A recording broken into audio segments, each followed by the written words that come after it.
Y'all asked for it. We got a challenge riff video here for you. Let's get into it.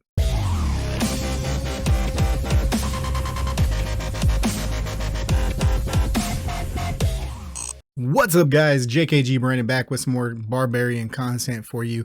This one here is going to be on challenge riffs because I've gotten a lot of people asking for this over the course of a lot of the videos.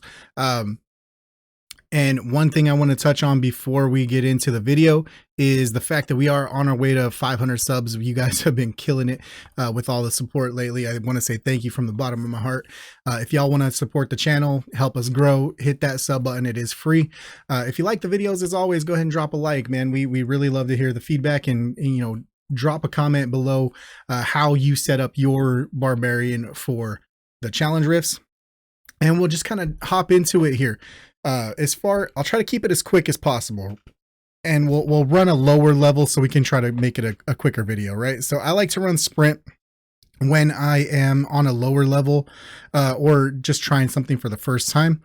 I run Hammer of the Ancients, Wrath of the Berserker, Whirlwind, and I run Frenzy as my main attack. This is my main farming overworld setup. As far as the gear pieces themselves, I run Lasting Hate, which gives us a Wrath of the Berserker duration increase of 30%. Along with that, I run Coming Storm on the shoulders, which gives us a cooldown decrease by 15%. That just gives us a more uptime on our Wrath of the Berserker. I do run Broken Soul as the offhand because now instead of doing an attack speed increase, we are getting a 50% crit chance buff. So we're going to get a bagger. It's basically right like running with Banner, but by ourselves. The pants mean absolutely nothing in this. We're not using any skills that the pants affect. I like to run 5 fresh claws just because the armor shred I feel helps us get through those trash waves in the challenge rifts a little bit faster. And then I do run Stonefall on my Hammer of the Ancients on the main weapon because I get 10% more damage. As we'll address the elephant in the room, resonance, it does mean something, but not a lot, right? If you can see here, we're at 2140, so call it 2150. If we take my Phoenix Ashes here and we remove that, we are going to drop 320 resonance, but we're only going to drop 78 combat rating. What does that do? That takes us down to 5990. And I was sitting at, 6k resonance. I was sitting at just over 6k resonance. We'll put it back on, 68 on the combat rating. Sorry. So while yes, the resonance does translate into some combat rating, you drop a lot more resonance than you do combat rating by those gems. So basically use whatever gems you have. If you are running, say, a Howler's Call or a Phoenix Ashes that is like rank 1 or rank 2, and you have another gem that you have that is just, say a rank 3 5-star gem, but you're not using it because you want the effect from like a Phoenix Ashes, so to speak, right? To proc and, keep you alive. You may want to go ahead and drop that Phoenix Ashes and put on the higher resonance gem just to get that couple more combat rating, because it can help you if you're right on that. If you're like 2 or 3 seconds away from killing the boss on a rift and you fail, go that route, see if that few little combat rating will do the trick for you. Another thing, and my current setup is kind of odd because I ended up somehow with a 2-piece Shalboss set and a 2-piece Windloft set, but literally you don't need any set bonuses here on the side pieces. Just go for whatever is giving you the highest CR. These happen to be my highest CR pieces. As you can see, I have a Mountebank's Waist and a Feasting Baron's Hand piece. Literally, I don't know how I got, two-piece sets here. You can see where I'm at. I'm currently rank 2. It is Monday morning, so the leaderboard did reset. It does take me quite a while to get through 165, so we're going to just drop down here to 161. We're going to drop down 3 or 4 levels, and we're going to try to keep this video, under 15 minutes here. But we'll try to be as quick as possible in here. That's another thing we can try to do, right? So we can kind of see there we have 2 sets of blue mobs coming up on this one. So let's try to lure these blue mobs together.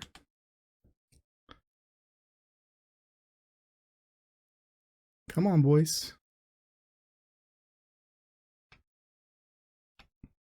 Basically what we're trying to do is kind of nerf them into coming with us. It does not seem that they want to cooperate. So what we'll do is we'll just come in here. We'll try to kill them as quick as possible since they don't want to come with us and follow us. That's something that I like to try to do. Depending on what mobs they are, they can follow you, or I should say they will follow you every once in a while. And this guy, see, this guy took off running back down here for some reason. I don't understand why, but we'll get him. We'll get that rift progress. We'll ignore the big boy there. We'll come up here. We'll get these three here. They've already taken quite a bit of damage. You can see the armor shred comes into play there for us. Real nice. We'll just kind of cruise, and basically tactically what I try to look for is those blue mobs on the minimap. I try to keep an eye open for the blue mobs specifically. If I am in a rift where I know that I'm not, in a situation where I'm just trying to get one done for the day, for a daily, quest or something like that, and I'm doing one quite lower than, where I know I'm going to have a struggle with, I will, look for yellow mobs as well. If I'm on one, say like, 165, 166, where that's pretty much the level of what I can clear at the moment. If I'm at that high level and I'm trying something that I've never done, or if I hop in with like a duo or somebody, I try to avoid the yellow mobs just because they do take so much time. The reward to time bonus that you get is not great on those yellow mobs unless you're high enough CR to where you can kill them really fast for the level that you're doing. Like if you're being the carry for somebody, for like a duo or something like that, then sure, seek out those yellow mobs. But you can kind of see you do get a good amount of progress if you don't have like the blue mobs there. In the higher mobs, I know there is a strategy to just go ahead and hit all of the mobs and try to kill everything as you come to it, and maybe skip the yellow mobs in that situation. That is a strategy for like when you're punching up in weight.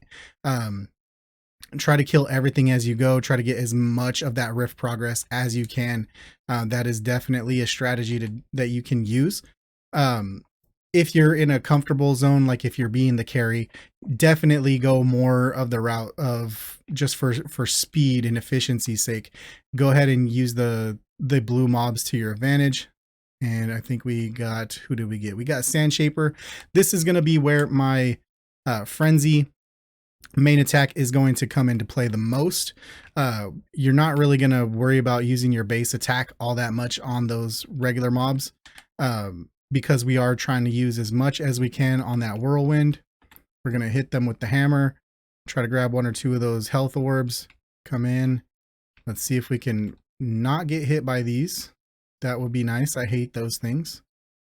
Don't know why we cannot ever get out of them.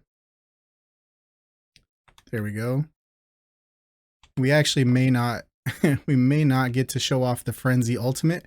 One thing that's really cool about the Frenzy Ultimate is when we are in that Frenzy Ultimate,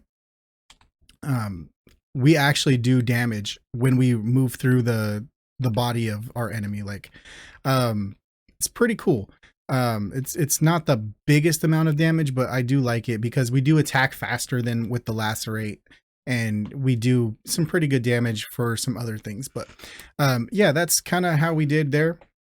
That's the basic setup that I like to use in my Challenge Rift setup. Again, Resonance does give you combat rating, but it's not a huge amount of combat rating. You could see we lost over 300 resonance to less than 100 combat rating. And challenge rifts are 100% about your combat rating. So if you can stack as much combat rating, if you have side pieces of gear in your mismatched pieces in your stash, pull them out, put them on, make sure you transfer the ranks, get them, you know, as many gems as you can to kind of rank those up. I do like to focus on armor penetration, damage, and armor specifically. So sapphires, aquamarines, and tourmalines are the ones that I like to put on. Try to bring those on so you can do a little bit of more damage and take less damage as well while you're in there. And just try to have fun with it, right? Use the skills that you use on a regular basis that you're comfortable with, so you don't have to think about, oh, do I need to, you know, do I need to group these guys up? Do I need to use this skill now? Do I need to use this skill now? And then as a barbarian specifically, when you're punching up above your weight class, go ahead and put Undying Rage on. I like to use it in the place of my sprint because you can see we don't really sprint a whole lot from mob to mob. I like to use it to help my attack speed once I get to the boss, because I do run Broken Soul on my offhand for Wrath of the Berserker, which does not, you know, give us the attack speed. So sprint will kind of supplement that when I get to the bosses. But again, if I'm punching up above my weight, I do like to run Undying Rage in that slot. Let me know in the comments below, how do you set up your barb for challenge rifts, and what do you like to do tactically? Do you like to go from blue mob to blue mob, avoiding the yellow mobs? Do you like to take on those yellow mobs? I'm really curious to see, you know, tactically how everybody does it, because everybody does it a little bit differently. As always, guys, if you like the video, drop the like. It is free. We do love that, and it helps the algorithm and everything like that. And we are trying to get to 500 subs by the end of October. So if you do like the content around here and you want to support the channel, go ahead and hit that sub button. It is free. And I'm JKG Brandon. Y'all have been amazing. Peace.